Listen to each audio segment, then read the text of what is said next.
ধিক ধিক তাক তাক ধিক ধিক তেরে কেটে তাক তাক ধিক ধিক। কি হলো গুলটে মামা, তুমি হঠাৎ এমন তেরেকেটে তাক ধিক শুরু করলে কেন? কোনো গান স্টার্ট দিচ্ছ নাকি? না রে অবোঝা অবোধা ক্যালটাবুলাসের দল, ধিক্কার জানাচ্ছে ধিক ধিক ধিক করে। কাকে? কাকে? নিজেকে। কেসটা আসলে কি একটু ঝেড়ে তারিখ করবে গুলটে মামা? নিজের ওপর খুব রাগ হচ্ছে রে। দেখে তো বোঝা যাচ্ছে না। ঘটনা, আমার রাগ কিন্তু খুব ভয়ানক। একবার হওয়া শুরু হলে কিন্তু এই পৃথিবী শুদ্ধ গলতপুর জ্বলে যাবে।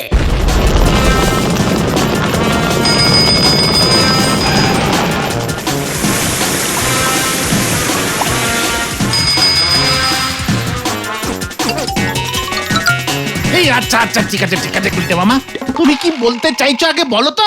দেখ, আমি তো তোদের লিডার। একদম নো সন্দেহ। লিডার মানে কি? মানে লিডার মানে হলো হেড হেড হেড। হ্যাঁ, স্কুলে যেমন হেড স্যার নতুবাবু লিডার। হ্যাঁ, আর হেড মানে হইল গুরু। জয় গুরু। আমি হইলাম তোদের ইঞ্জিরি মতে লিডার আর বাংলা মতে গুরু। হ্যাঁ, তাতে নিজেকে ধিক্কার জানানোর কি হলো? জানাবো না, জানাবো না, 100 বার জানাবো, 1000 বার জানাবো। এত বড় একজন গুরু হয়ে আমি তোদের এতদিন আমার কোনো বাণী বলিনি।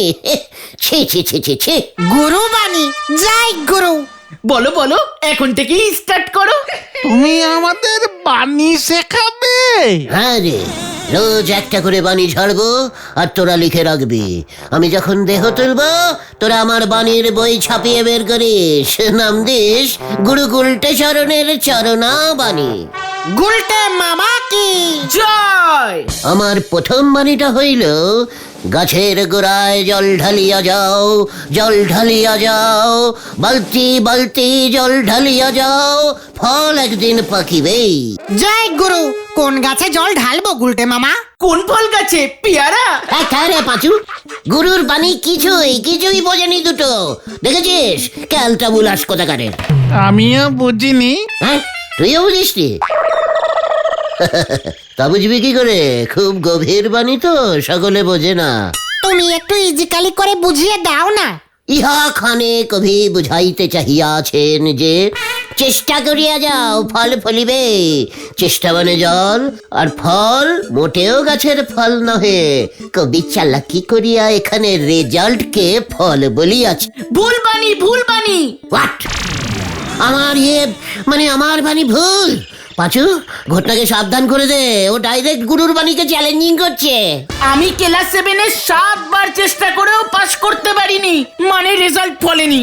ওরে গলতপুরের লো বাজেটের বলদ ঘটন, ক্লাস 7 মাত্র 7 বার চেষ্টা করিলেই পাশ করা যায় না। মিনিমাম 11 বার চেষ্টা করিলে ফল ফলিত। এই বাণীটা আগে বলতে পারোনি? গুলটে মামা, গুলটে মামা, তুমি এখানে?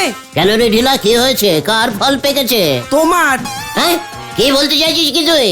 তুমি এখনই বাড়ি যাও, একটা সাংঘাতিক চিঠি এসেছে। চিঠি পড়ে পিসমা হাউ হাউ করে কাঁদছে। কি বলছিস কি? হোয়াট? চিঠি মানে টেলার? Letter letter letter. আহা, মানে ওই একই হলো। সাংঘাতিক লেটারগুলোকে টেলারই বলে। এই তুই তুই তুই তুই তুই তুই জানলি কি করে রে ঢিলা? গুলটে মামার বাড়ির পাশ দিয়ে যাচ্ছিলাম, পিসিমা উঠানে ছিল। আমাকে দেখে হাউ হাউ করে কেঁদে উঠে বলল, এক্ষুনি যেন তোমাকে বাড়ি পাঠিয়ে দিই। কি একটা সরকারি চিঠি এসেছে, সর্বনাশ হয়ে গেছে। আমি তো তাই দৌড়াতে দৌড়াতে এখানে। সরকারি টেলার? চলে আয় পাঁচু। চল ভেন্ডি। আমি বাবা বাড়ি কাটি।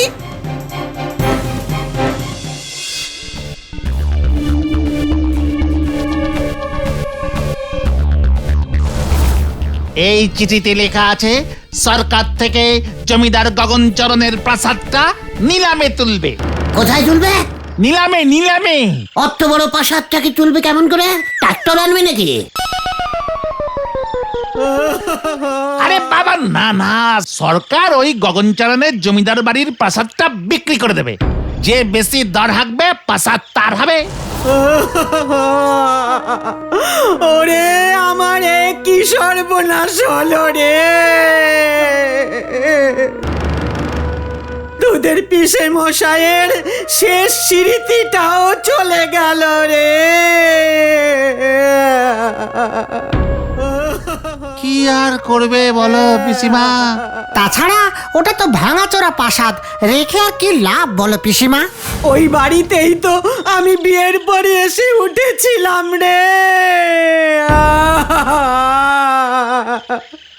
ওই হতচ্ছাড়াটা যদি কিছু একটা করত, তবে জমিদার বাড়িটাকে সারাই করতে পারতুম। পড়ে পড়ে এইভাবে নষ্ট হতো না রে। পিসেমশাই ভাঙলো কেন প্রাসাদটাকে? রং করাতে পারেনি? উনি তো তোর মতোই বাউন্ডুলে ছিল, জমিদারি রাখতে পারেননি। 10 পয়সা রোজগার করে 1 টাকা খরচা করতেন। আর এই জন্য তো আমি 1 টাকাও রোজগার করি না। বসে বসে খেতে পারিস আর গুলতানি মারতে পারিস। এই ঠিক আছে ঠিক আছে, এখন আর দুঃখ করে কি হবে বলো? ওই জমিদার বাড়ি ছেড়ে তো তোমরা সেই কবেই চলে এসেছো। আমি ছাড়বো না, আমি নেহি ছাড়ুঙ্গা। কি ছাড়বে না তুমি গুলটে মামা? ওই প্রাসাদ আমার পিসে মশাইয়ের, আমি দর হাঁকবো।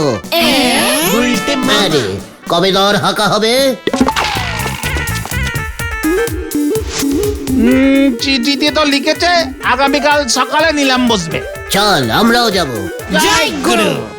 যা, শেষ দেখাটা দেখে আয়। সব চলে গেল আমার।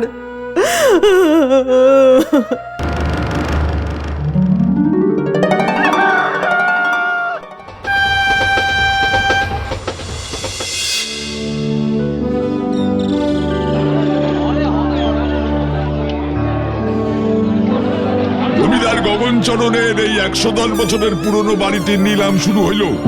সরকার থেকে এর দাম ধার্য হইয়াছে সর্বনিম্ন 7 লক্ষ টাকা। 10 লক্ষ টাকা, 12 লক্ষ। আমি হাঁকি বল। হাকো হাকো, দেরি করো না। ইয়ে মানে 17 লক্ষ। 15 লক্ষ 5, 18 লক্ষ। 18 লক্ষ 70 নয়া। এই নয়া নয়া বলো না গুলতে মামা। 18 লক্ষ 70, 20 লক্ষ।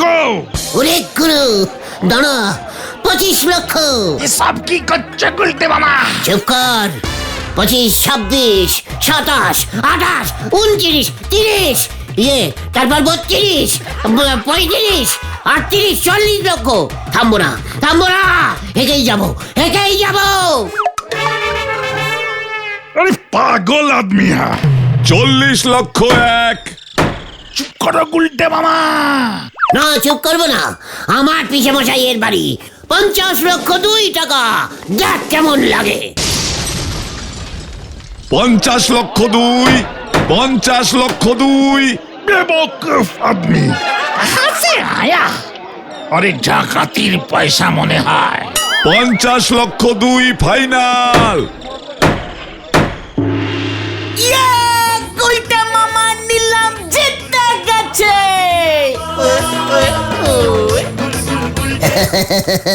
এই প্রাসাদটা আমি নিলাম।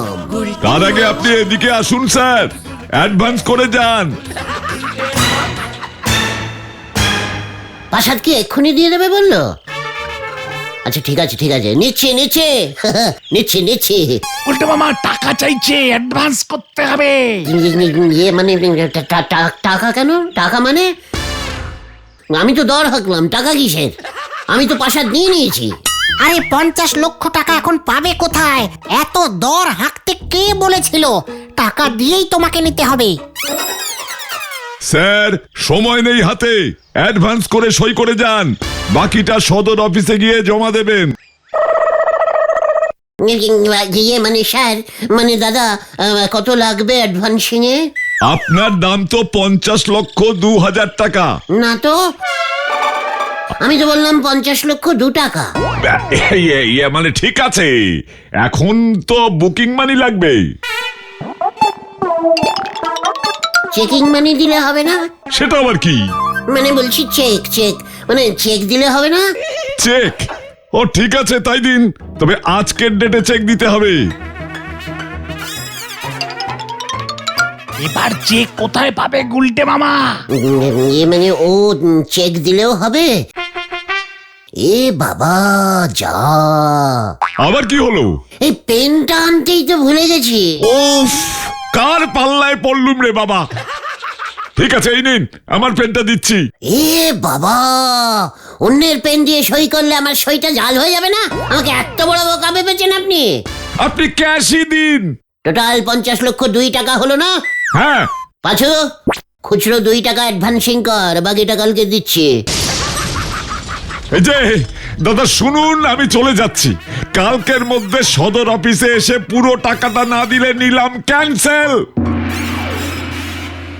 গুলটে মামা গো, অনেক হেঁকেছ, এবার বাড়ি চলো। এটা নিলাম কোথায় হলো? এটা তো দিলাম হয়ে গেল। সরকারের কাছে কমপ্লেনিং করব আমি। মানে? তোরা তো বললি যে বেশি দর হাঁকবে সেই প্রাসাদটা পাবে। টাকা তো দিতে হবে। টাকা দিলে তো ওটা দিলাম হয়ে গেল। দর হেঁকে আমি যে বললাম প্রাসাদ নিলাম, সেটা বুঝি কিছু না। ঠিক আছে ঠিক আছে, এখন বাড়ি চলো তো, বাড়ি চলো, ট্রেন পাবো না আবার। ঠিক আছে ঠিক আছে, চল। এটা কেমন দিলাম টাইপের নিলাম হলো। এখন পিসেমশাইয়ের প্রাসাদটা নেবার পর ওরা আবার টাকা দিতে বলছে। পিসেমশাইয়ের ঝুলানো স্বভাবটা আর গেল না দেখছি, আমাকে এখনো ঝুলিয়ে দিয়ে চলে গেল।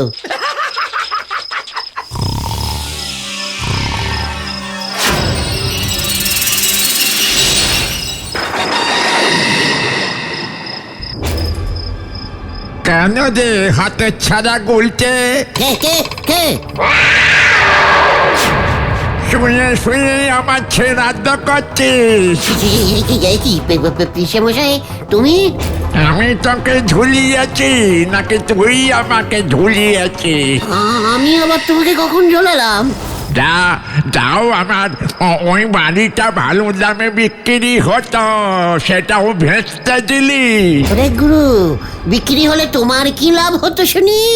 যে কিন্তু তার কাছ থেকে আমি কমিশন চাইতাম। এবার তো সেটাও চাইতে পারবো না। আমার বাড়ি, আমার তো একটা দাবি আছে নাকি? বাড়িটা যদি তুমি ডাকতে পারতে না, তবে তো ওটা নিলামে উঠতো না। অত বড় বাড়ির মেনটেনিং খরচ কত জানিস? কোথায় ভাবলুম পাওনাদারদের জ্বালায় বাড়িটা ছাড়তে হয়েছিল। এখন যদি বাড়িটা আবার রিপেয়ারিং হয়, তবে কোনো একটা ঘর দখল করব। তুই আবার সব প্ল্যান ভেস্তে দিলি। টাকা দেবার মুরত নেই তো দর হাঁকতে গিয়েছিলিস কেন? আমি কি জানতাম নাকি দর হাঁকলে টাকা দিতে হয়? আমিও কিন্তু জানি না। এবার ওই 50 লক্ষ টাকা তোকে দিতে হবে, নয়তো আমি তোর ঘান মটকাবো। ওরে বাবা রে, এসব তুমি কি বলছো দাদু? হট ছাড়া, আমি তোর পিছে মশাই রে, দাদু হলুম কবে থেকে। 2 দিন সময় দিয়ে গেলুম, নয়তো ঘাড় মোটকে তোকে আমি শ্যাওড়া গাছে ঝোলাবো, কথাটা মনে থাকে জানো? না না না, আমি ঝুলবো না, আমি ঝুলবো না, আমি ঝুলবো না, আমি ঝুলবো না। গুলটে? আমি ঝুলবো না, বলি, আমি ঝুলবো না, এই আমি গুলটে? ঝুলবো না। না না না, আমি ঝুলবো না। আরে ওই হতচ্ছাড়া, ওঠ ওঠ বলছি। কি পিসিমা? বেলা 10টা পর্যন্ত শুয়ে শুয়ে ঝুলছে, পারি না বাপু আর। পিসিমা গো, পিসে মশাই এসেছিল। কি বলছো কি তুমি গুলটে মামা? কি বলছি রে ভাইটু? 50 লক্ষ টাকা জমা না দিতে পারলে এখন যে পিসে মশাই শ্যাওড়া গাছে আমাকে ঝোলাবে বলেছে। কিন্তু এত টাকা তুমি এখন কোথায় পাবে গুলটে মামা? চেষ্টা করো, ঠিক পাবে। আমাদের তো খুব পানি ঝেড়েছিলে।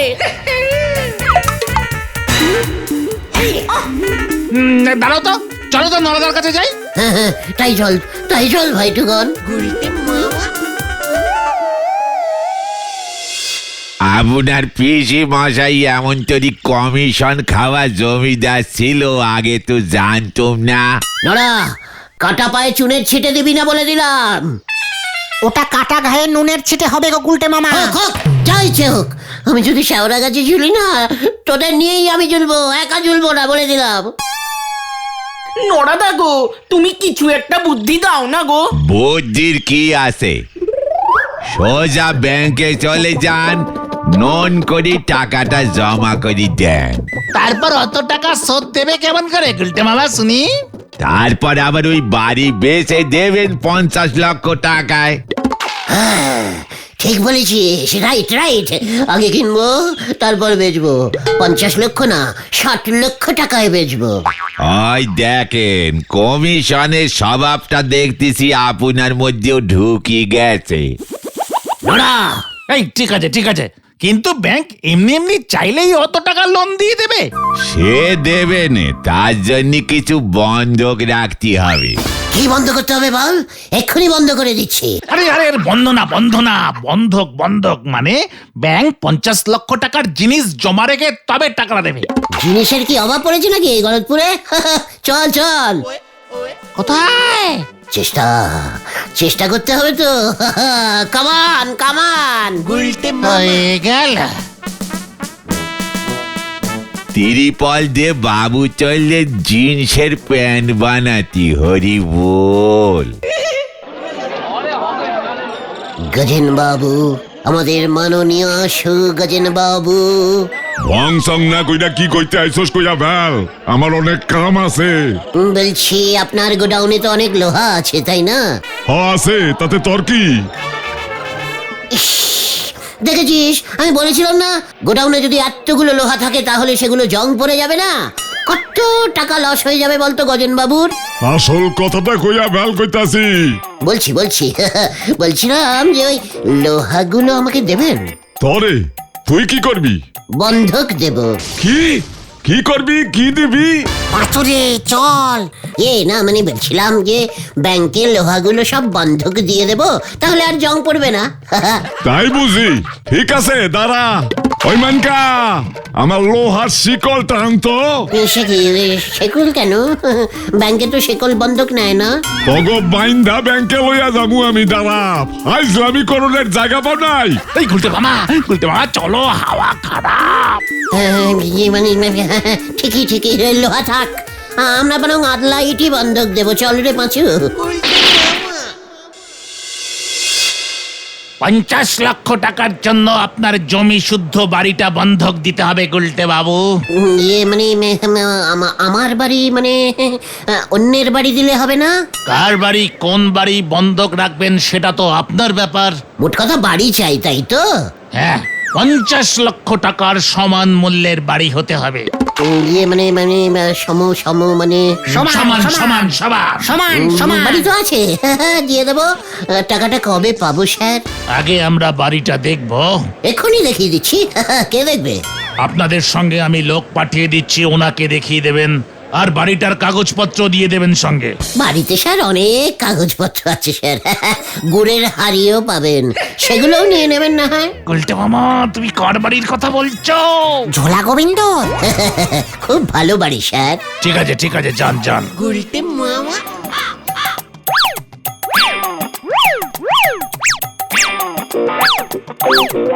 গুলটে মামা। এই যে স্যার, বলেছিলাম না বাড়িটা ভালো। বাড়ির মালিক কে? স্যার, ঝোলা গোবিন্দ, মানে শ্রী গোবিন্দ গুছাইত।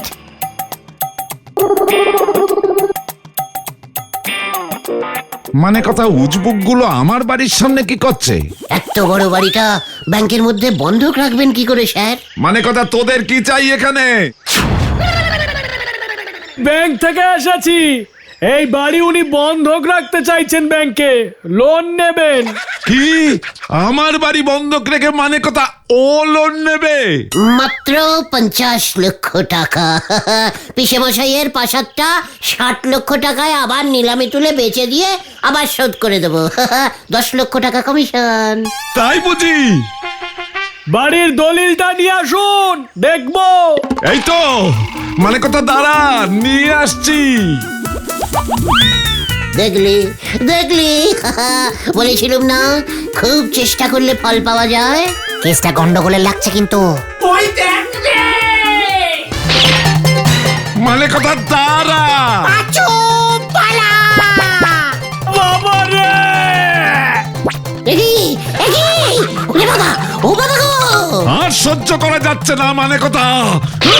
বাঁচাও বাঁচাও, বাঁচাইয়ে। গুলি করে তোর খুলি যদি না উড়িয়েছি হতচ্ছাড়া, মানে কথা আমার বাড়ি বন্ধক দিতে এসেছিস। ও বাবা গো, বাঁচাও বাঁচাও। আমাকে বাঁচারে ভাই টুকু! ওরে বাবা রে, ও কি চুল করছে রে বাবা, ও বাবা গো, ও বাবা। খুব ভালো হয়েছে। ওই আবর্জনার স্তূপে ঢুকলে গা চিলকাবে না। ওরে বাবা রে, কি চুল করছে রে, ফুলে যাচ্ছি তো, সারা শরীর ফুলে গেল। গোবিন্দ বাবু ভাগ্যিস হাঁপিয়ে বাড়ি চলে গেছে। তোমার নামে থানায় রিপোর্ট করবে বলেছে। ওরে, আমি আর কোনো কিছু চেষ্টা করব না রে। তাহলে তুমি কি করবে গুলটে মামা? ধ্যান করব। গুলটে মামা কি জয়! ওরে বাবা গো। গুলটে মামা।